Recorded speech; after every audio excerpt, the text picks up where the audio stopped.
ఈరోజు ఈ press meet పెట్టడానికి కారణం నిన్న ఏదైతే సూర్యాపేట జిల్లా కలెక్టర్గా ఉండి వేరే దగ్గరికి బదిలీ అయి వెళ్ళిన ఎస్ వెంకట్రావు ఎవరైతే ఉన్నారో ఎస్ వెంకట్రావు చేసిన అవినీతిలో భాగంగా ఎన్ని శాఖలలో లేకపోతే ఎన్నిట్లో అవినీతి చేశాడు అనే దాంట్లో డబల్ బెడ్రూమ్ల ఇంటి డ్రా కూడా ఆయన తీసింది సక్రమంగా చేయలేదు అనేదే నా ముఖ్య ఉద్దేశం.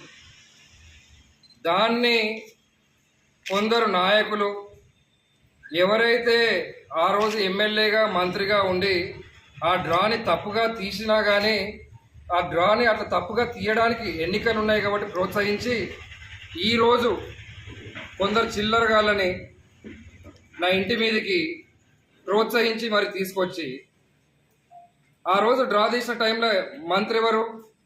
జగదీశ్వర్ రెడ్డి. ఎమ్మెల్యే ఎవరు? జగదీశ్వర్ రెడ్డి. ఈరోజు ఎమ్మెల్యే ఎవరు? జగదీశ్వర్ రెడ్డి. ఒకవేళ డ్రా తీసినప్పుడు ఎన్ని ఇల్లు డ్రా తీసినారు? కట్టిన ఎన్ని? 384 ఇల్లు కట్టి 804 ఇండ్లకు డ్రా తీసిందంటే అది చీటింగా కాదా? 420 కాదా? చీటింగ్ చేసి ఆ రోజు డ్రాలో లబ్ధిదారులని 16,000 మంది అప్లై చేసుకుంటే నైట్ 12 గంటలకు 12:30కు డ్రా తీసాం. నైట్ 12:30 డ్రా తీయాల్సిన అవసరం ఏముంది?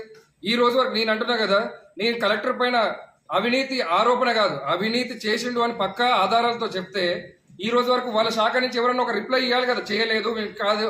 గత 10 నెలల నుంచి, గత 8 నెలల నుంచి కూడా దీనిపైన చాలా వార్తలు వచ్చినా కానీ ఎప్పుడు కూడా వాళ్ళ సైడ్ నుంచి ఒక న్యూస్ కూడా రాలేదు. అయితే ఇందులో సరే డ్రా తీసింది ఈరోజు అందరూ లబ్ధిదారులమని 804 మంది అంటారు కదా. మీరు నిజంగా లబ్ధిదారులు అయితే మీకు మీకు ఇంటి పట్టా ఏదైతే ఇచ్చిండ్రో ఆ పట్టాలో మీ అలాట్మెంట్ నెంబర్, ఒక వైన్ షాప్ డ్రా తీసినా కానీ సూర్యాపేటలో ఇన్ని వైన్ షాప్లు ఉంటే డ్రా తీసేటప్పుడు ఏం చేస్తారు? 1, 2, 3, 4 అని సీరియల్ నెంబర్ ఇస్తారు. ప్రతి ఇంటికి కూడా సీరియల్ నెంబర్ ఉండాలి, ప్రతి ఇంటికి కూడా ఒక ఇంటి నెంబర్ ఉండాలి. వీళ్ళు ఏదైతే ఇండ్లకు డ్రా తీసిన దాంట్లో ఒకదానికన్నా 804కి ఒక్కరికైనా ఇంటి నెంబర్ ఇచ్చిండ్రా? ఇస్తే వాళ్ళ పట్టా జెన్యున్ అవుతుంది. అక్కడ వాళ్ళని ఆ విధంగా మోసం చేసినోడు ఎవడు? జగదీశ్వర్ రెడ్డి. మోసం చేయడానికి హెల్ప్ చేసినోడు ఎవడు? వెంకట్రావు. దాంట్లో డ్రా తీయకుండా ఉట్టిగా అదే స్టేజ్ పైన నా దగ్గర చాలా వీడియోస్ ఉన్నాయి. స్టేజ్ పైన సిటీ కేబుల్ అంటే టీఆర్ఎస్ నాయకులు, సిటీ కేబుల్ అని కాదు, టీఆర్ఎస్ నాయకుల భర్తలు, లేకపోతే టీఆర్ఎస్ కౌన్సిలర్లకు సంబంధించిన వాళ్ళు అక్కడ ఎవరైతే అప్లై చేసుకున్నారో వాళ్ళతో కూడా గొడవలు పెట్టుకున్న వీడియోలు ఉన్నాయి మన దగ్గర. ఆ రోజు కూడా ఈ వీడియోలు బయటకు వచ్చినాయి. చాలా మంది మహిళలు బయటకు వచ్చి చెప్పారు డ్రా సరిగ్గా తీయట్లేరు, ఇల్లున్న వాళ్ళకి ఇల్లు వస్తున్నారు, లేకపోతే ఇల్లున్న వాళ్ళకి వాళ్ళు నెంబర్ కూడా. మీరు అందరూ కూడా వైన్ షాప్ డ్రా చూసుంటారు. ఎట్లుంటుంది వైన్ షాప్ డ్రా చేస్తే? క్లియర్గా నెంబర్లు అందరికీ చూపెట్టి ఇవి నెంబర్లు ఇన్ సో అండ్ సో మీరు అప్లికేషన్లు వచ్చినాయి కదా అని డ్రా తీస్తారు. కానీ ఇక్కడ ఎన్నికలు ఉన్నాయి కాబట్టి దేనికి కూడా నెంబర్ లేకుండా ఎన్నికల కోసం లబ్ధి పొందడానికి ఈ 800 మందిని ఫూల్ చేశాడు జగదీశ్వర్ రెడ్డి. ఇప్పుడు అదే డ్రామాని క్యాన్సిల్ చేస్తుండ్రు అని తెలుసుకున్న తర్వాత కొందరు మాట్లాడతారు ఇల్లు ఎవరిచ్చారు, బీజేపీ పార్టీ ఏమైనా చేసిందా అంటే, గతంలో సూర్యాపేటలో కట్టిన ప్రతి ఇల్లు డబల్ బెడ్రూమ్ ఇల్లు కేంద్ర ప్రభుత్వం ప్రధాన మంత్రి ఆవాస్ యోజన కింద ఇచ్చిన పైసల్నే డబల్ బెడ్రూమ్కి మళ్లించి ఆ ఇల్లు కట్టారు. దానికి సాక్ష్యం జగదీశ్వర్ రెడ్డిని కానీ ఏ ప్రభుత్వాధికారి దగ్గరికి కానీ, నేను ఇప్పుడు చెప్తున్నాను కదా, కలెక్టర్ దగ్గరికి కూడా పోయి ప్రధానమంత్రి ఆవాస్ యోజన కింద ఇక్కడ ఎన్ని ఇల్లు కట్టిర్రు అనేది అడిగితే కూడా వాళ్ళు కూడా చెప్తారు. గతంలో ఇచ్చిందే కాదు, ఈ రోజు మళ్ళీ ఇవ్వాలన్నా కానీ కాంగ్రెస్ ప్రభుత్వం కూడా ఇయ్యలేదు కూడా. దానికి ఉదాహరణ నిన్న ప్రధానమంత్రి గారిని కలిసినప్పుడు రేవంత్ రెడ్డి గారు ఏమని చెప్పినారు? మాకు తెలంగాణకు 25 లక్షలు ఇల్లు ఇవ్వండి అన్నారు. 25 లక్షల ఇల్లు ఒకవేళ నిజంగా కాంగ్రెస్ పార్టీయో లేకపోతే పాత బీఆర్ఎస్ పార్టీయో ఇల్లు ఇచ్చుంటే మరి ఇల్లు ఇవ్వండి అని 25 లక్షలు ఇల్లు ఇవ్వండి అని ఎవరిని అడుగుతున్నారు? కేంద్ర ప్రభుత్వాన్ని, ప్రధానమంత్రి గారిని అడుగుతున్నారు. బీజేపీ పార్టీతోనే ఇవన్నీ కూడా సాధ్యమవుతాయి. పేదోని ఇంటి కళ, అదే పేదోని ఇంటి కళ కోసం ఈ డబల్ బెడ్రూమ్ డ్రా తీయక ముందు నా పైన 3 కేసులు బనాయించారు. ఏది? మంత్రి జగదీశ్వర్ రెడ్డి ఇంటి ముట్టడి చేస్తే. ఆ రోజు ఎటుపోయిన ఈ రోజు వీళ్ళందరూ డబల్ బెడ్రూమ్ లబ్ధిదారులను మా ఇంటి ముందుకు వచ్చి ధర్నా చేస్తారు కదా. చేసేటోళ్ళల్లో బీఆర్ఎస్ నాయకులే ఉన్నారు. బీఆర్ఎస్ నాయకులు జగదీష్ రెడ్డి గారి చెంచాలు. వాడు జగదీశ్వర్ రెడ్డి గారు కొందరు వాని కిందున్న చెంచాగాళ్ళు ఏదైతే మాటలు మాట్లాడుతున్నారో, నిన్నటి ల్యాండ్ స్కామ్ 40 కోట్ల ల్యాండ్ స్కామ్ ఏదైతే ఉందో ఆ స్కామ్ ని బయట పడకుండా ఏదైతే కొన్ని సామెతలు ఉంటాయి, ఏది నిజం చెప్పులేసుకునే ముందే అబద్ధం ఊరంతా తిరిగి వస్తుంది అన్నట్టు, నిజాన్ని బయటికి తీస్తే వీళ్ళు నిజాన్ని బయటికి రావద్దు, వరుణ్ పైన బట్టగాల్సి మీదేద్దాం, వరుణ్ పైన డబుల్ బెడ్రూమ్ లబ్ధిదారులు ఇందులో చాలా మంది ఉన్నారు, పేదలు నిరుపేదలు అంటే అరే 16,000 మంది పేదలు కాదా? వీళ్ళేనా పేదలు? డబుల్ బెడ్రూమ్ అప్లై చేసుకున్నలే పేదోళ్ళు కదా. డబుల్ బెడ్రూమ్ అప్లై చేసుకున్న ప్రతి ఒక్కరు కూడా ఇల్లు లేదనే అప్లై చేసుకున్నారు. ఇల్లు లేదని అప్లై చేసుకున్న తర్వాత కూడా అందులో కూడా ఏం చేశాను, బీఆర్ఎస్ లో తిరిగినోనికే డబుల్ బెడ్రూమ్, బీఆర్ఎస్ లో తిరిగినోనికే ఆ ఇంటి పట్టాలు, బీఆర్ఎస్ లో తిరిగినోనికే దళిత బంధు, బీఆర్ఎస్ లో తిరిగినోనికే బీసీ బంధు, బీఆర్ఎస్ లో తిరిగినోనికే ఇంకేదన్నా బంధు. ఇవన్నీ కూడా ఎలక్షన్ కోసం తీసుకొచ్చిన బంధులు అన్ని కూడా ఏం చేశారు, ఎలక్షన్లో తప్పుడు పత్రాలు ఇచ్చి మళ్ళీ అప్పుడే బంద్ చేసినారు. అదే విధంగా చూసుకుంటే ఆ రోజు కలెక్టరేట్ లో ఏదైతే డ్రా తీసినారో ఇదే లబ్ధిదారులు చెప్తున్నారు కదా, ప్రతి డ్రా సిస్టమ్ కి వీడియో రికార్డింగ్ ఉంటుంది. వీడియో రికార్డింగ్ కలెక్టర్ దగ్గర ఉందా? మున్సిపల్ కమిషనర్ ఎట్లా తీస్తున్నాడు డ్రా? మున్సిపల్ కమిషనర్ తీసిన డ్రా చెల్లనే చెల్లదు. అట్లా చెల్లకుండా ఉండేటట్టు ఉండడం కోసమే ఇదే జగదీశ్వర్ రెడ్డి ఆ పి రామాంజులు రెడ్డి అనే మున్సిపల్ కమిషనర్తో తీపిచ్చండు.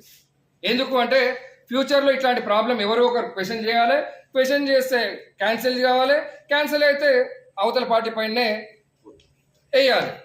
అయితే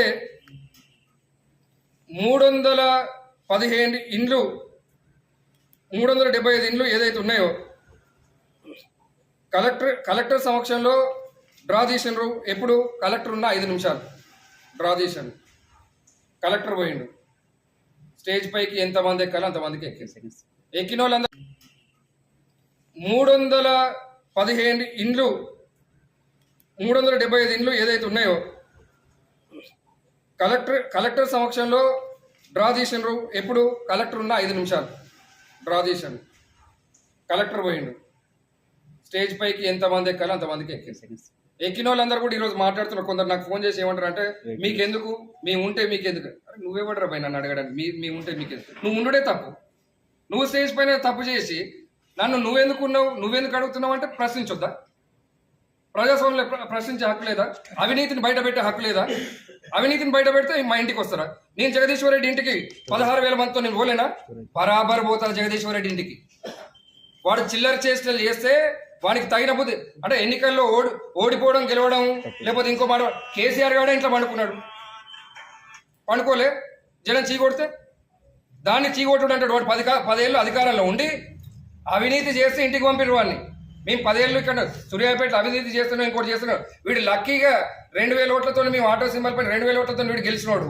వీడు గెలిచి దాని తర్వాత కేసీఆర్ అనే వాడు ఉన్నందుకు వీడు 10 ఏళ్ళు అధికారంలో ఉండి ఎట్లా పడితే అట్లా మాట్లాడడానికి మా ఇంటికి పంపిస్తారా? మాట్లాడిన ప్రతి ఒక్కరు కూడా అర్థం చేసుకోవాలి.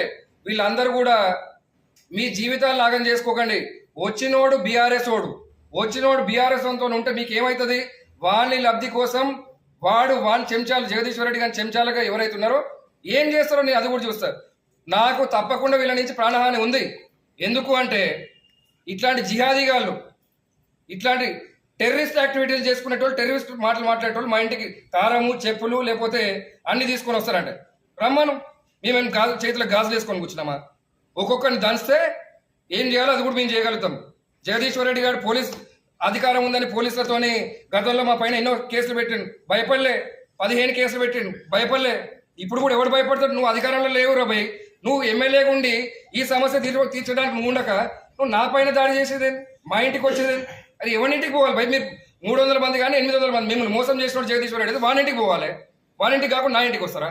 ఏం బీక్తారు నా ఇంటికి వచ్చి? డ్రా నేను తీసిందా, లేకపోతే పట్టాలు నేను ఇచ్చిందా నెంబర్ లేకుండా? నేను చేసినా? ఇది నేను చేస్తే నా ఇంటికి రావాలి. తప్పని బరాబర్ చెప్తా. మళ్ళీ చెప్తున్నా, కలెక్టర్ అనేటోడు వెంకట్రావు అనేటోడు తప్పు చేసిండు.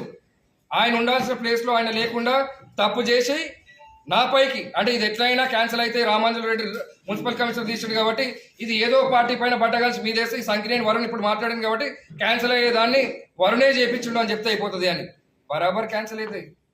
ఇది టీఆర్ఎస్ పార్టీ వాళ్ళు కూడా మళ్ళొకసారి బీఆర్ఎస్ పార్టీ వాళ్ళు మైండ్లో పెట్టుకోవాలి.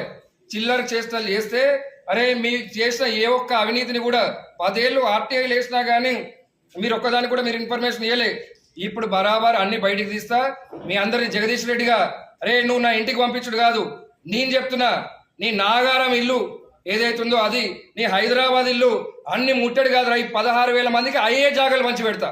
ఈ 16,000 మంది లబ్ధిదారులు ఎవరైతే ఉన్నారో నీ హైదరాబాద్ ఇంటికి పట్టుకొస్తా, నీ నాగారం ఇంటికి పట్టుకొస్తా.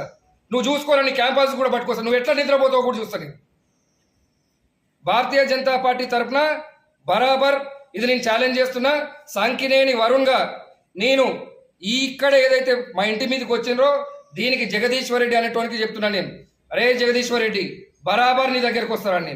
నువ్వు చిల్లరగాలని నా ఇంటికి పంపితే నేనేం చేయాలో కూడా చేసి చూపిస్తా. గతంలో నువ్వు అధికారం లేదు, మంత్రిగా ఉన్నప్పుడే వచ్చినారా బై క్యాంప్ ఆఫీస్ దగ్గరికి. నువ్వు నా దగ్గరకో నా మీదకో రావడం కాదు కదా. నువ్వు 100 మంది 1000 మంది పోలీసులని వలయంగా పెట్టుకున్న రోజే ఆ వలయాన్ని ఛేదించి నీ ఇంటి లోపలికి వచ్చిందిరా నేను. ఈ రోజు నాకేం తక్కువ కాదు. బరాబర్ మళ్ళీ 16,000 మంది ఎవరైతే అర్హులు ఉన్నారో 800 కాదు, ఈ 800ని కూడా కలుపుతా. ఈ 800 చిల్లరగాళ్ళు ఎవరైతే ఉన్నారో ఆ చిల్లరగాళ్ళని ఒక్కొక్కని ఇంకా 2 3 వచ్చినోడు ఎవడైతే ఉన్నాడో వాడే ధర్నాలు లీడ్ చేస్తుంది. ఈ చిల్లరగాళ్ళు ఎన్ని మాటలు మాట్లాడి నా పైన ఎంత బురద జల్లినా కానీ నేను తగ్గేదే లేదు.